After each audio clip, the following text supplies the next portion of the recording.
Hi, I'm Yasmin Vorajee from yasminvorajee.com, and in today's video I'm going to be talking to you about a strategy that you can use in your business right now, right here, and that I know will yield you massive results.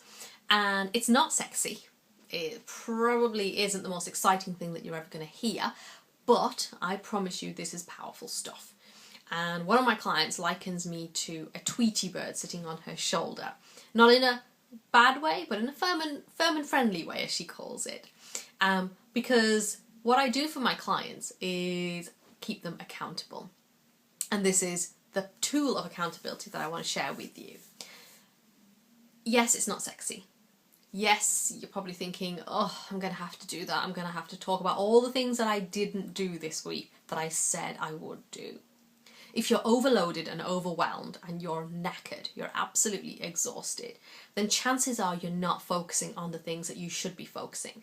And what accountability does is gets you clear and focused on the things that you need to be doing in that week, in that day. And then at the end of the day, at the end of the week, you then look at it and say, did I do what I said I would do? And the beauty of accountability is that it prevents you from deluding yourself and thinking, oh, I was very busy though. I was really, really busy. I was doing lots of stuff and I got loads done. No, what we need when you're talking about accountability is that you set it out at the beginning to say, these are the things that I want to achieve.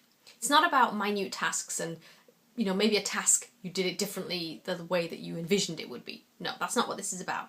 This is about actual things that you said that you would achieve. So if it was making sales, if it was making a call or asking for that promotion, for example, and you have been putting it off for weeks and weeks and weeks, or you had to have a difficult conversation with one of your team members, and again, you've been putting it off, but you know that the end outcome of actually taking that action is going to be far greater in terms of benefits than the fear of not doing it, then accountability is what keeps you on track. So at the beginning of the week, at the beginning of the day, you say, I am going to be talking to that person about their inappropriate behaviour.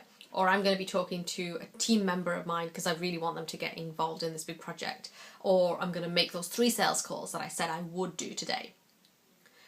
By putting that down and writing that down, you're indicating to the universe that this is what you're going to do. And then at the end of the day, end of the week, whatever the time frame is, you're then reflecting and thinking, have I done that?